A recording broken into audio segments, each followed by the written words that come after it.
I have been seeing a lot of discussion about how the 8th generation of consoles has lasted way too long in some people's eyes, and how it's dragging down the 9th generation. You know, with the whole PS5 has no games thing, and the idea that these consoles, especially the Switch 1, are holding back the newer consoles and preventing developers from fully taking advantage of them. Since I feel like most developers have to design the game to run on the lowest specs first, and then port and upgrade the game for the more powerful specs. Which I personally think is a better practice to do than to create an entirely different version of the game to run specifically on lower end consoles, as it's more expensive and probably more time consuming for developers to do, and causes a lot of confusion for consumers. I mean, there's the whole same name, different game phenomenon, where you have games like Sonic Unleashed and the older version of Spider-Man 2, where those games looked completely different and played completely different on Wii and PS2 than they did on PS3 and Xbox 360. But since consoles aren't as radically different from each other now, aren't super proprietary, and have super customized chips like the infamously complex Cell processor from PS3, they are much more closer to PSCs nowadays. I feel it's much easier to scale games based on the specs needed. This is partially why I think the PS4 and Xbox One specifically have lasted so long. A lot of developers have been making Switch 1 versions of their games, and obviously, since it's the best-selling console of all time currently, well, not the best-selling console, but one of the best-selling consoles of all time, they're going to want to release their game on the console with the biggest install base. And since the Switch 1 is closer in power level to the PS4 and Xbox One than it is to the PS5, most developers would just put the game on the PS4 and Xbox One just to squeeze out some extra sales, since those consoles have also sold pretty decently. In fact, this is what happened during the 7th to 8th generation cross-generation period. A decent amount of developers are putting their games out on the Wii U, and since the Wii U was closer in specs to the PS3 and 360, combined with the fact that both of those consoles still sold pretty well even at the time of the Wii U's release, so it wouldn't have hurt them that much to put their games on the PS3 and 360. But I do think the key difference between that cross-gen period and this one, and why this one has lasted so long, is that by this point, we really only saw like kids games or really light indie games releasing on the PS3 and 360. You know, things like the Lego games, Toys to Life games, and other cheaper to produce games. Obviously, kids don't have any money to buy the brand new console, and so developers of games like that have to target the lowest common denominator to make a decent profit. And we're in 2025, almost 2026, and we're still getting pretty notable games on PS4. And due to the game awards happening during the writing of this script, we now know that we will be getting PS4 games up until at least 2027, thanks to that new Mega Man reveal. A near full 13 years after its initial release. Why is this happening is the question I'm hearing a lot of people asking. Well, I think it's for a multitude of reasons, most of which I have already just stated, like how consoles nowadays are closer to PCs and it's easier to scale games on different spec levels, and it's still profitable to put out games on PS4 and Xbox One since they still sold tons of units. Most developers of games like children's games or lighter games that don't need to utilize the full power of the 9th generation consoles, like the aforementioned Mega Man game, or games like Shantae Advance, an actual Game Boy Advance game being ported to PS5. And speaking of that brings me to another weird point. The very weird inconsistencies about games that have gotten dedicated PS5 versions and which games that haven't. Like again, with the Shantae games, like I'm a huge fan of that series, but that entire series got PS5 versions, and the two games that were already on PS4 were updated and got PS5 versions. Again, I love these game series, and it's one of my favorite series, but really, those games do not need PS5 versions. They are 2D platformers with fairly simple graphics. They aren't really pushing the limits of the PS5. Like, at least with games that are released on both PS3 and PS4, there was much more of a need for them to be a dedicated PS3 and PS4 version, since the PS4 wasn't backwards compatible with any of the other PlayStation consoles. The PS5, however, is backwards compatible with the PS4, so it is really redundant when games like this get PS5 versions. And then there's the opposite ends of the spectrum, where there are games that should have had PS5 versions but just didn't. Games like Sonic Colors Ultimate, which came out in 2021, a near full year after the PS5 launched, and yet we only got a PS4 version. And the weird part is that game got an Xbox Series X version, and they listed it on the trailer end card, but for some reason it only got a PS4 version. Like, what's up with that?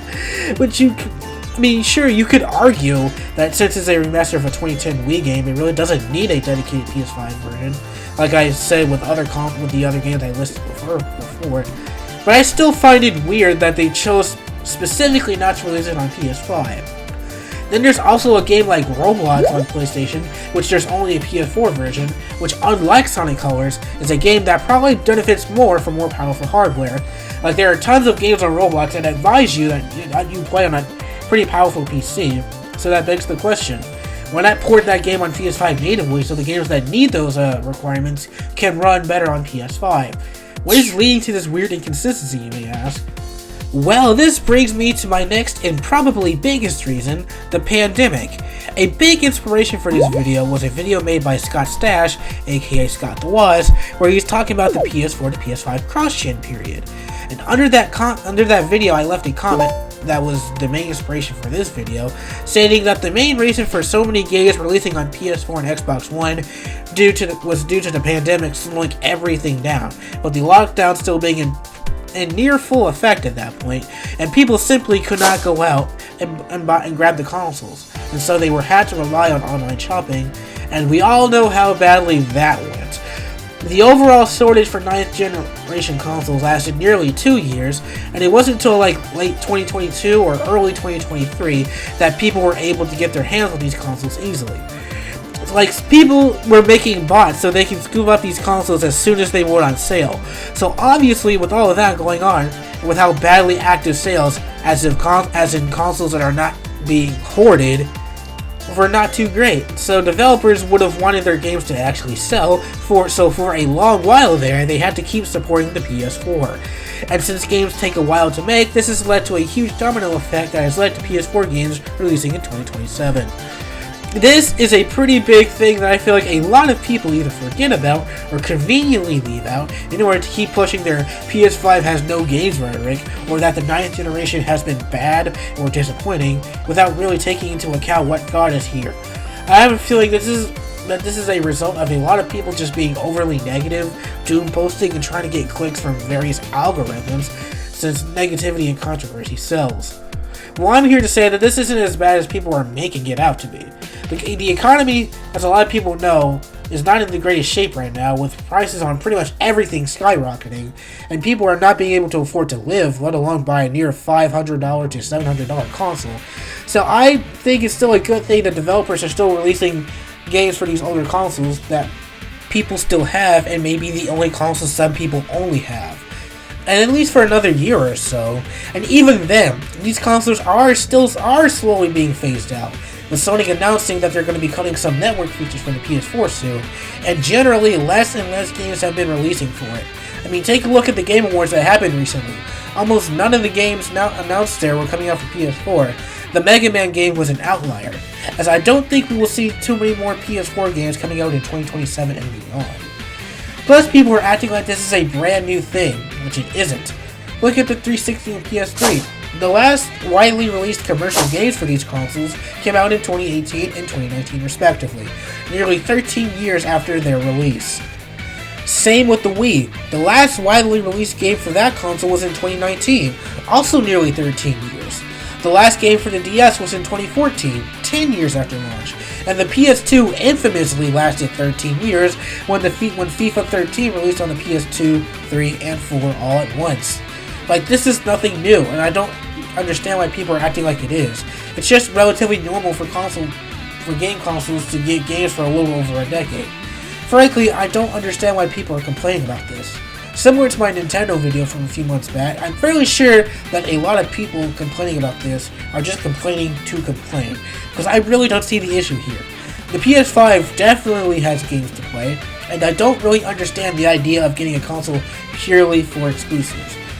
Like, even if the PS5 had purely exclusive games with no games on PC, why buy a single console to only play a few games? Like, why would you spend $500 to only end up playing, like, I don't know, like 10 or 15 games by the end of its lifespan if this console got more, like, exclusives for it and there were games being released for it? Like, that just doesn't make sense to me. I don't get why you just buy this huge console and only use it for a few different games. This is why I don't really understand the idea of buying consoles purely for exclusives. And I believe this is why backwards compatibility for me is a huge selling point. Because you're telling me I can play all my old games I've been playing, but on a newer box that isn't, you know, over almost a decade old and will last me a lot longer, and also plays the games better in the PS5 and Switch 2's case. Like that just seems like a no-brainer for me, at least. Like, I just don't understand the idea of just buying one console just to play these select few games and nothing else. Like, that seems more like that kind of just seems more like a stupid decision for me, in my opinion. But I digress. So yeah, I feel like I have been talking for a good while now, so I'm going to wrap it up here pretty soon. But I have one more point to share, just to say that I'm not a complete contrarian in this situation. So there are ongoing rumors that the next PlayStation and Xbox could be releasing or being revealed within the next couple of years. I do not believe that is a good idea for the gaming industry. Like, again, despite everything I've said here, I do kind of agree that with how badly the pandemic screwed things up, we need to just slow things down a little bit more. The next console should not release in 2028 or 2029. The next console should probably release in like 2030, maybe 2031, just so we can have just a few years where the PS5, the Xbox Series X, and the Switch 2 are the primary consoles. Because up until now, they have been sharing it primarily with the PS4 and Xbox One. I know this does go against everything I've been saying here, but I do agree with people to some extent. I am not a complete contrarian on this issue. But, yeah, I don't think the next console should release within the next 2 or 3 years. We should wait until 2030 at the very least. Maybe a bit longer than that. But other than that, yeah, I think I'm done here. I got everything out I wanted to say, so, yeah, I'll see you guys later.